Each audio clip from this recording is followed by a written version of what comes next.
Good evening, ladies and gentlemen, and welcome to the July 2020 Superannuation and Investment Seminar. It really seems like a year or two ago since our last seminar, but it was only 2.5 months ago on the 22nd of April, right in the midst of COVID, that we had our last seminar. And my does it seem lots and lots of things have changed since then. I think I've colloquially termed the last seminar as the COVID-19 seminar. I put this seminar as the COVID-19 recovery seminar, but after hearing some things today, I hope I haven't gone off a little bit too early with respect to that comment. For our clients though, the stimulus measures are still continuing. We spent most of April helping our clients get the JobKeeper, cash boost and various other stimulus measures that were available by the government to help them through this COVID-19 period. Those measures are stretched out till September 2020. And there's been talk recently that some industries will have some sort of measures post-September 2020. So that remains to be seen. I think there's also going to be a big shift in savings mindset, possibly not mostly for our client base, but across Australia in terms of having that amount away for a rainy day post-pandemic and post-recovery from this pandemic. More recently though, we've seen that the ATO have only today mentioned that they've put on 3,000 compliance officers to check that we've done the right thing with respect to getting clients JobKeepers and that everyone has been entitled to some of these boosts that they've been given. So tonight we've got two speakers once again. We've got Sam Arnott from our superannuation strategic team and Phil Smith from our investment services team. This will be recorded and distributed post this webinar. And I would also ask you, if you have some burning questions as you watch through these presentations, that there is a question and answer button down the bottom of your screen that you can ask questions. And at the end of this seminar, we will endeavour to answer all of those questions, whoever you've got that for, Phil or Sam. So without further ado, I'll call upon Sam Arnott. Sam is the associate in our superannuation team. He's got a Bachelor of Commerce from the University of Newcastle and is a chartered accountant. He's also an SMSF specialist advisor. Please welcome Sam.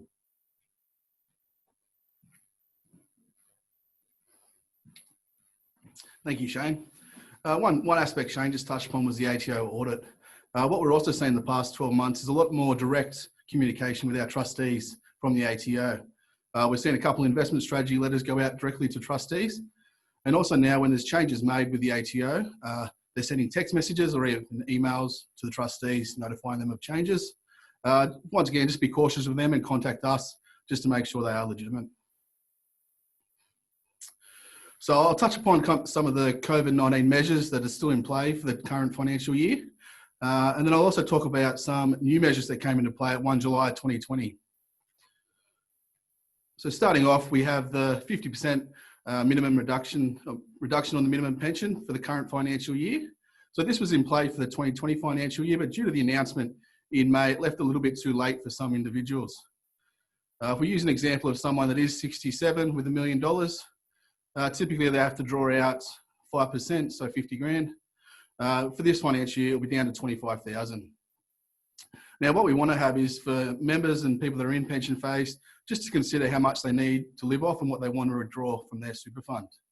If in that case, that 67-year-old and they still required the 50,000, there may be ways to time those withdrawals, whether to group them into one amount that will reduce tax within the super fund now and even from an estate planning point of view when one member passes away.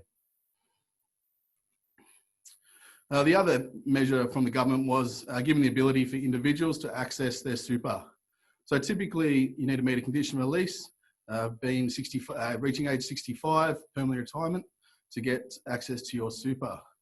For individuals that were unemployed, were eligible for JobSeeker or other Centrelink benefits, or had a reduction of 20% reduction in their hours or job turnover for sole traders, they were eligible to access 10,000 prior to 30 June and 10,000 this year. The government estimated about 1 million people would apply for this.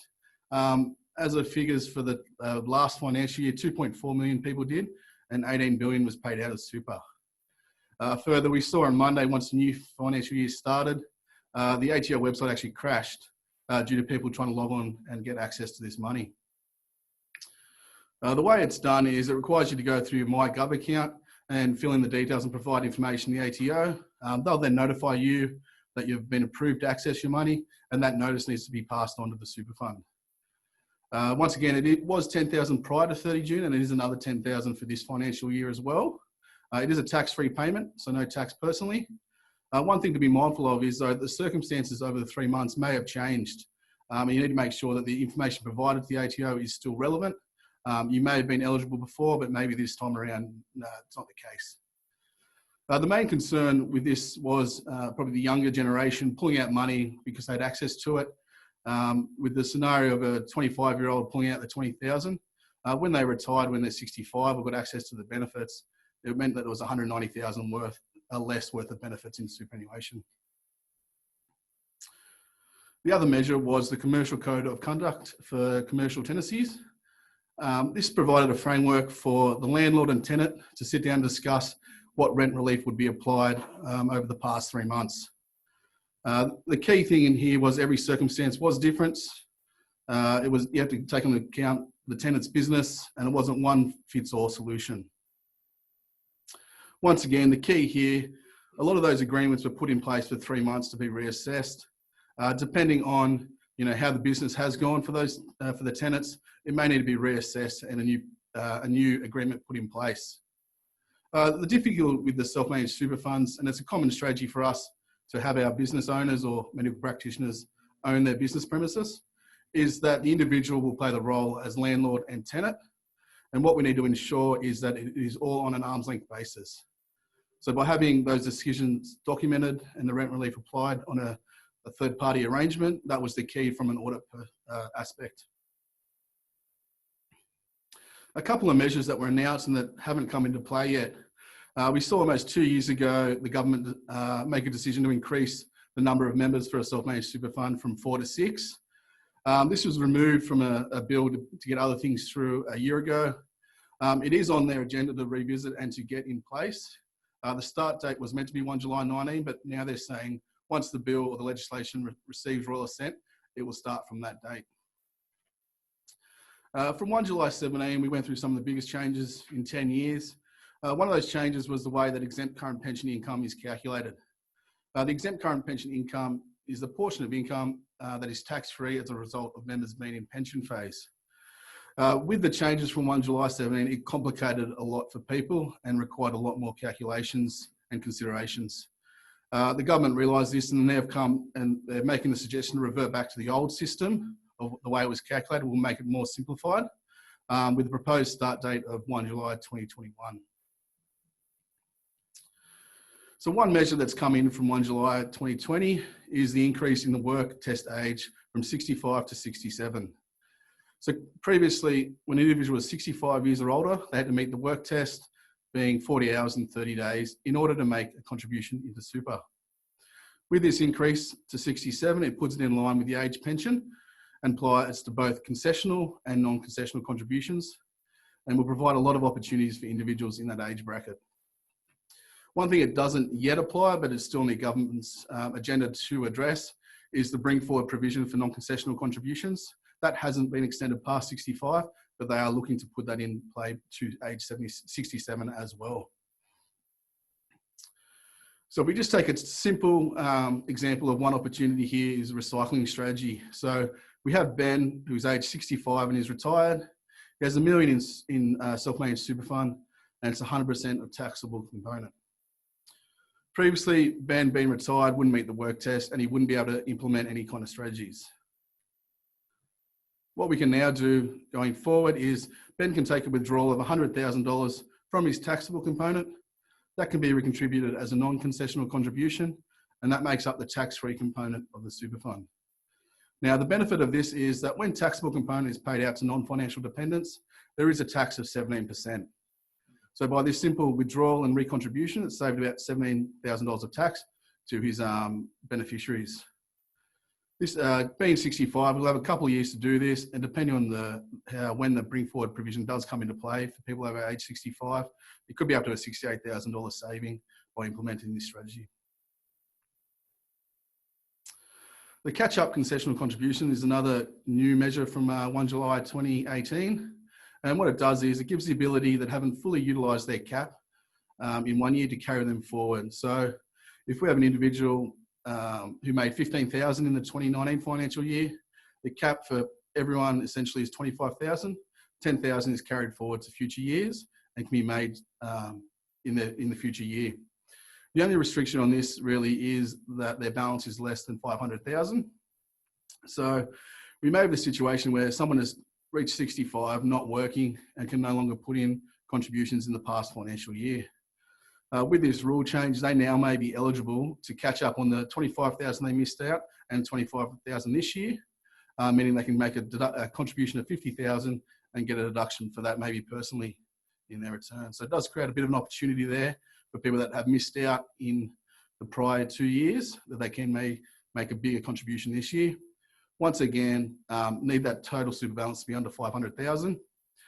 But it is a strategy we've looked to implement across our base over the past 2 months with our tax planning and review. Another measure introduced from 1 July was an exemption for individuals who are over age 67 now and they're retired in 1 year. They get an extra year with not having to meet the work test in able to make contributions. So if we have a 69-year-old whose balance is under 300,000, the year after they retire, they can make another 100,000 of non-concessional contribution, or even that $25,000 personal contribution.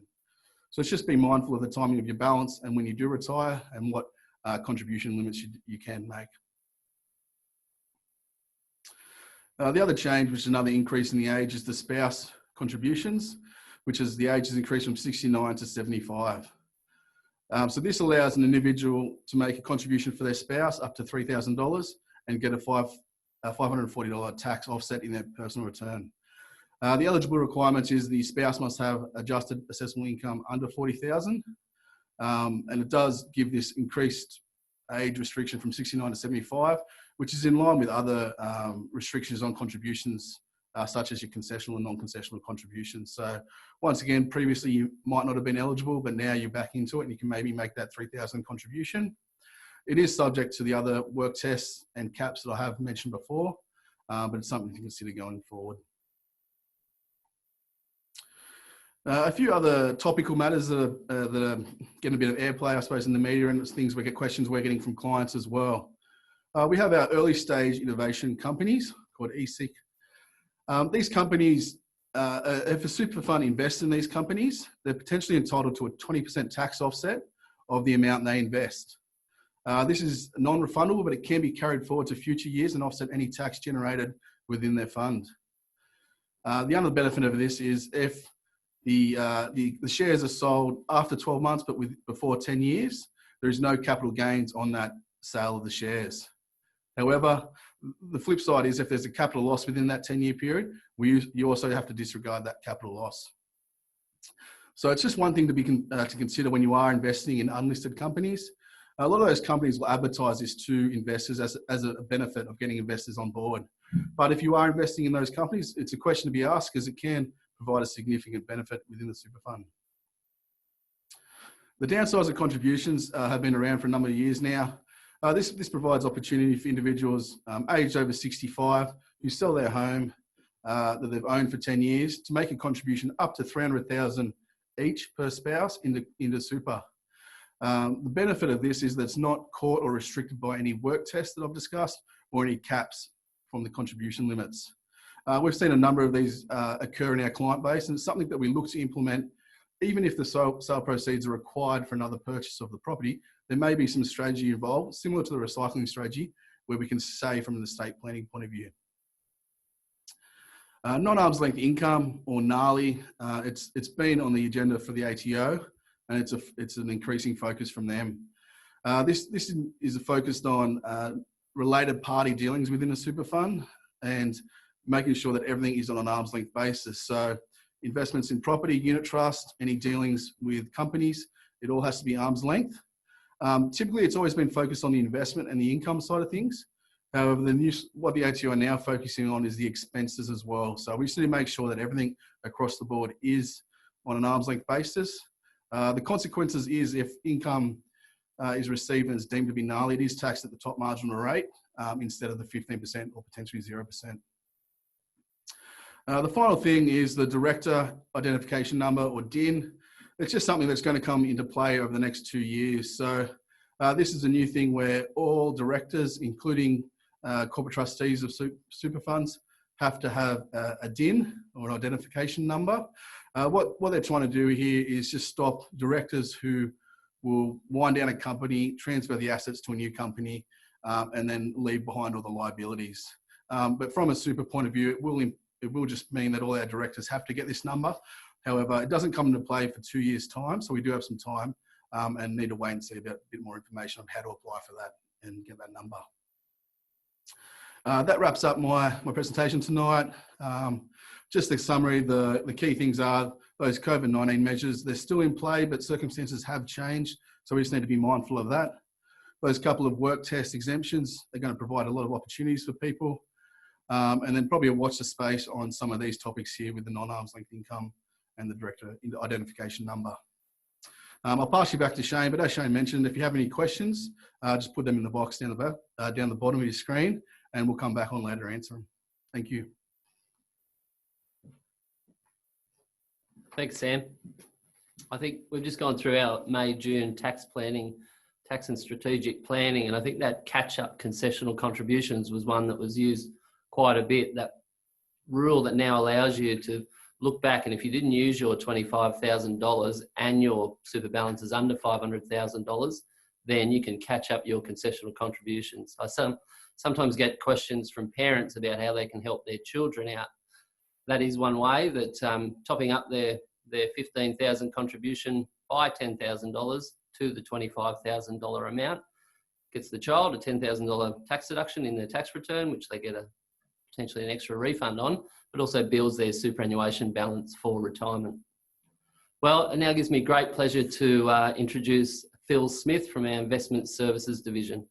Phil's a partner, a Bachelor of Commerce, Fellow of Chartered Accountants Association, as well as FINSIA. He's a certified financial planner and a SMSF Association specialist advisor. Please welcome Phil. Thanks, Shane. Yes, it's hard to believe it's only a few months ago that we're here, and it really is amazing the recovery we've had in the markets over that period of time. And really, it's been a very sharp and a hard recovery, which has been that interesting thing with this last few months. We've been cautiously participating in the recovery. We've moved from 65% cash to about 50% cash, topping up some core holdings, and also buying into some new themes, which we'll discuss later on. But we're still very, very cautious about what's happening in the market.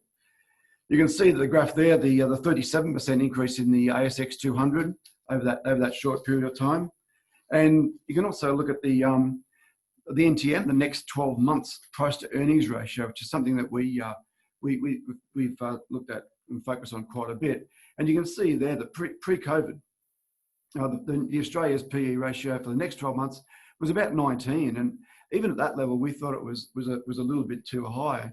That traditionally the market trades around 15, 16, 17 in a low interest rate environment. 19 was high then.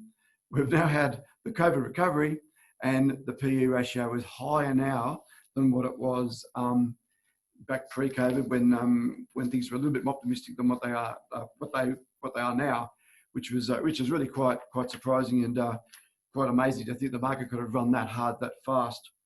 Particularly when you consider that we've got this Australia's fiscal cliff fast approaching, and that will be gathering a lot of media and market attention over the next month or so.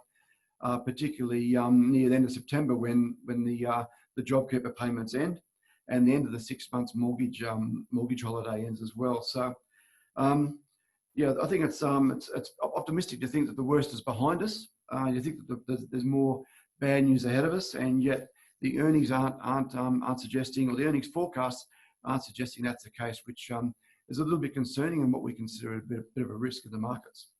The same with the S&P 500. You can see the recovery there, 43% recovery in such a short period of time, a hard and fast recovery, very, very, very steep. And once again, their PE ratio for the next 12 months is also elevated and higher than where it was back pre-COVID. So the market is really being quite optimistic about where earnings are going to be next 12 months, which is really quite surprising given the level of uncertainty that's in the market at the moment. The price to earnings are really high. And what are the earnings? No one knows what earnings are going to be next 12 months. But the US reporting season starts very soon, and that will be very interesting indeed. Interesting to see whether we get some guidance, some additional commentary on top of the earnings numbers by the CEOs and the management of these US corporates. I think it's interesting to look at the mathematics behind the PE ratio, and you can see there that the PE was traveling, the forward PE was traveling around about 170, 175 pre-COVID.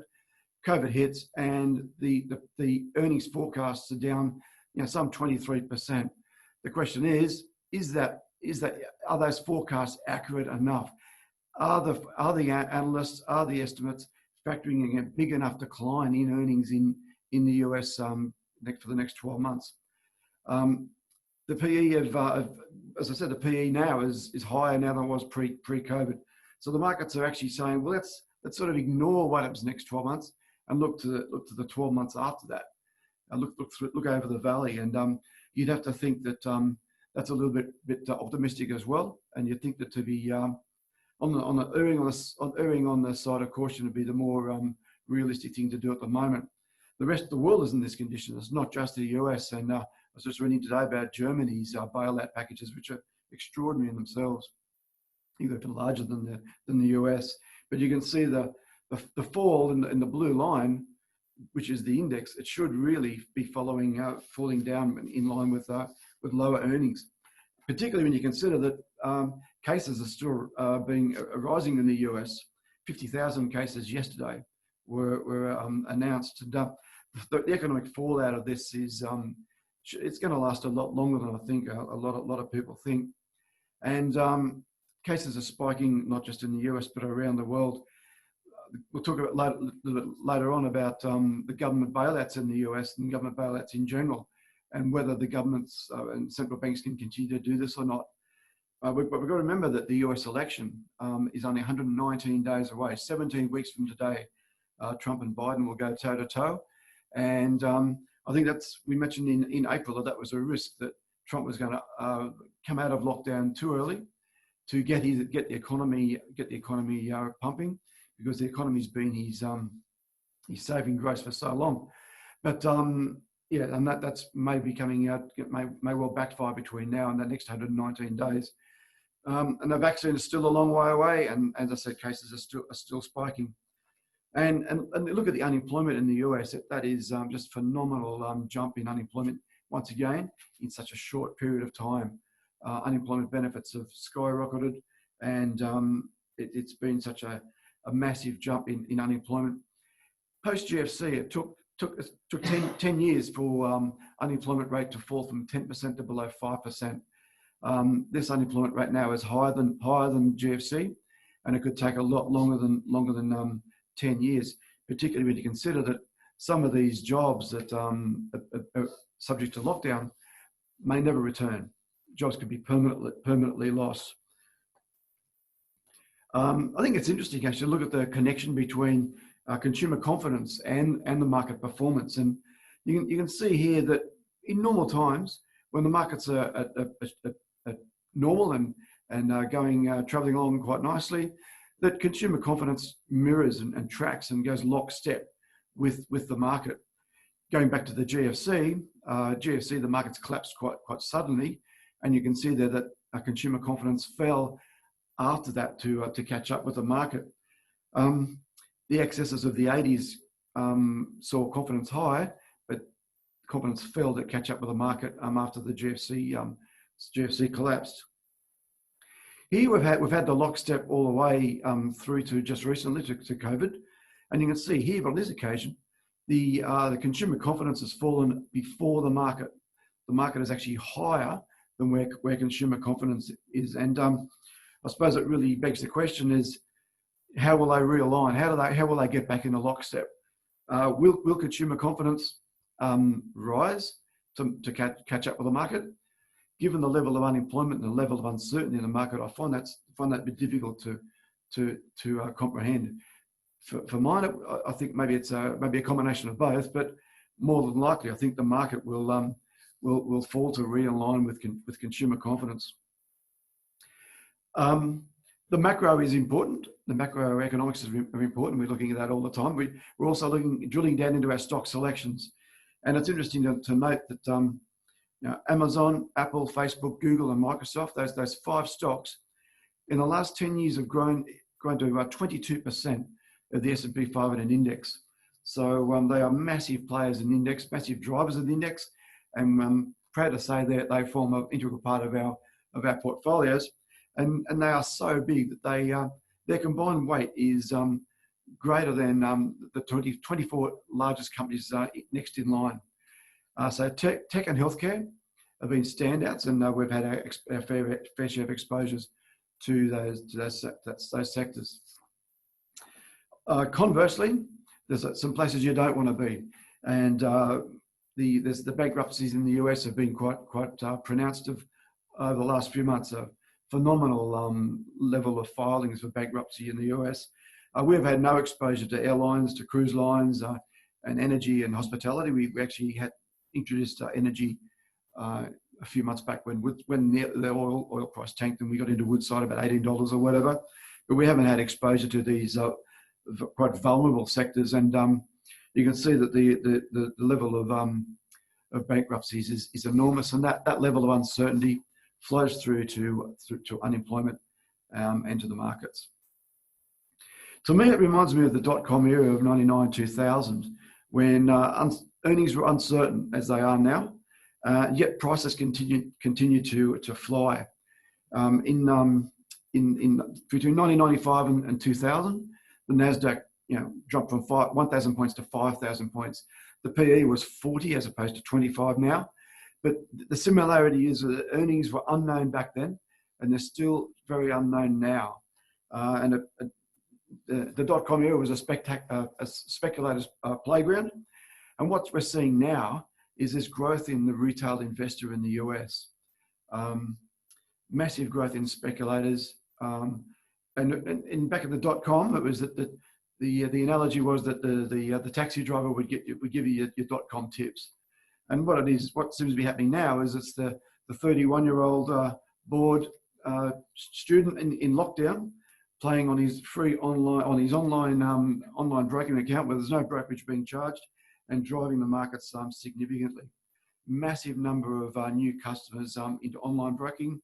The Robinhood market is there's no brokerage charged, but you pay on the price. You pay on the transaction.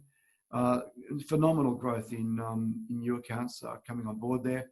Volume is 30 times the volumes of 2019. And what's being reported out of the States is a lot of the JobKeeper money, the free money that people have had while they've been in lockdown, is going straight into their online broking account. And I think this is a great example. It's Hertz investment in inverted commas. Hertz was starting to go into freefall before COVID. They had some management issues, and they were getting challenged by Uber and sort of the lift companies that were eating into their market share.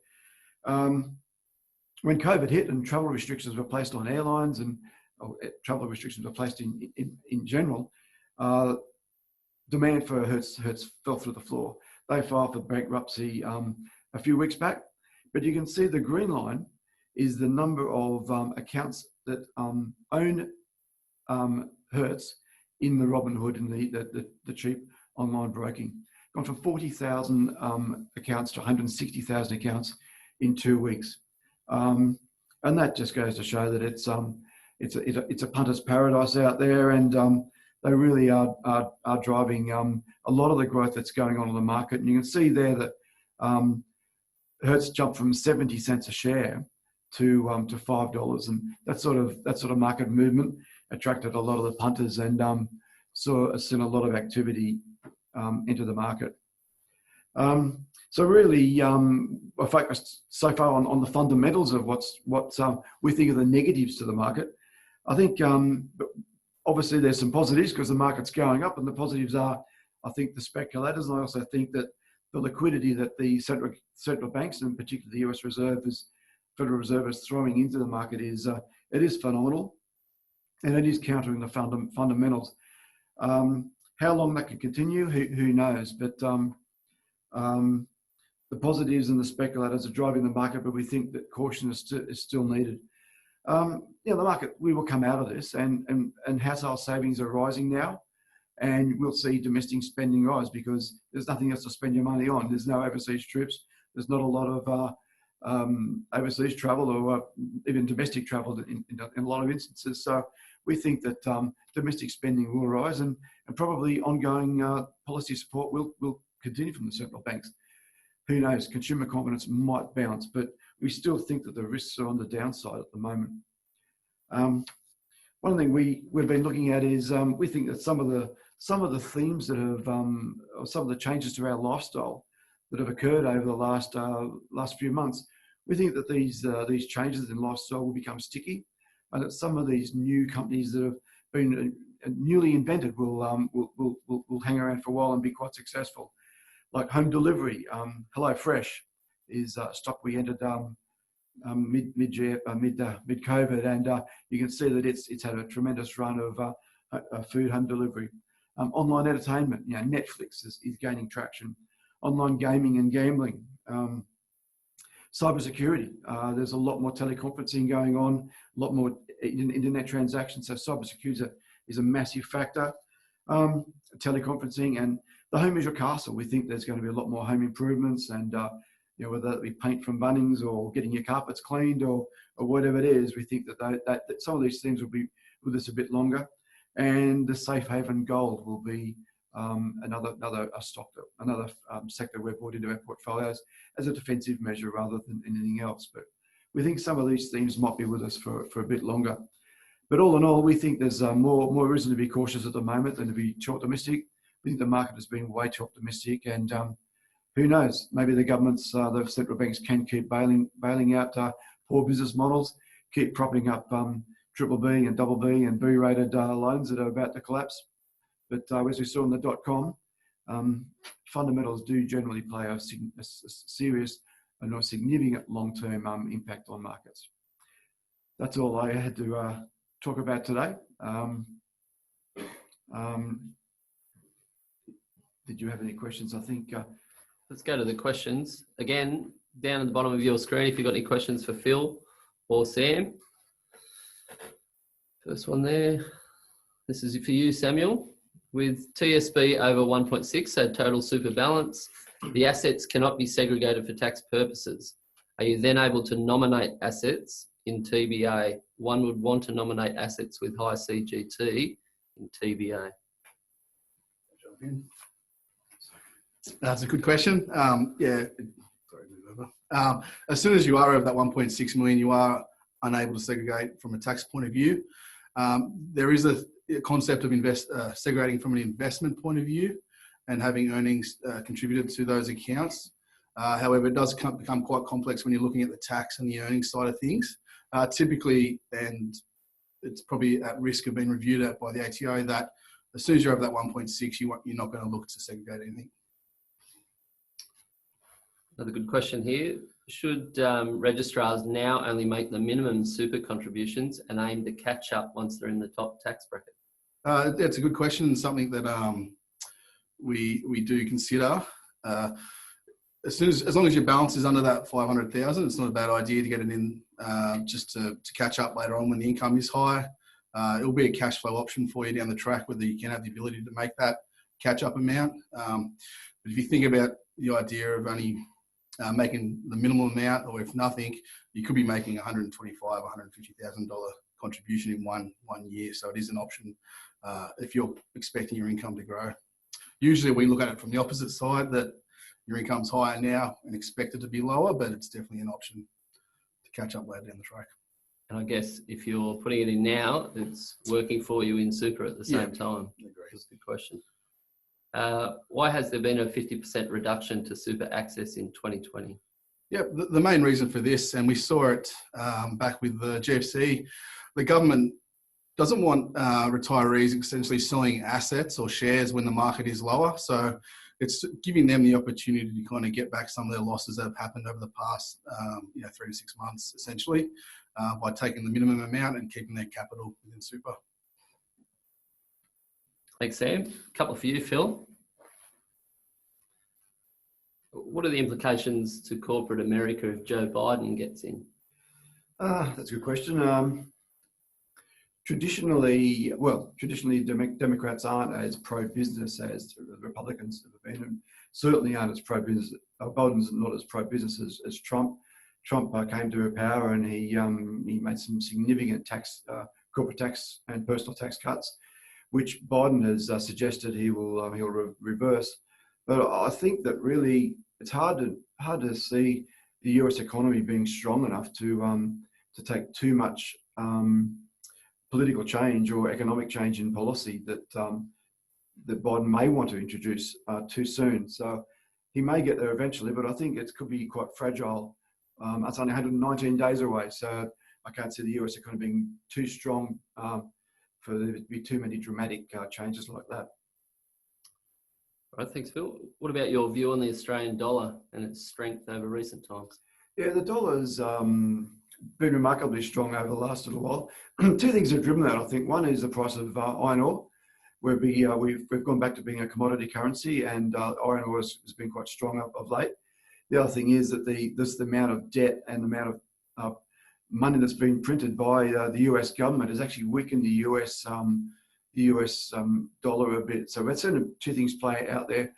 One is the weakness in the US economy. The level of debt to GDP in the US is pretty significant. It's a lot higher than Australia, and I think the market has seen that as a bit of a weakness on the US dollar. Any views on regional markets, Asia, Japan, India? Yeah, I think that looking through, well, short term or long term, I think short term it's all a bit of a disaster because the pandemic is affecting every economy quite adversely. But I think we've got to, I think there's enormous growth engines there with China and Asia and India. We see India as being the next big economy on the horizon, and we've got some exposure to India.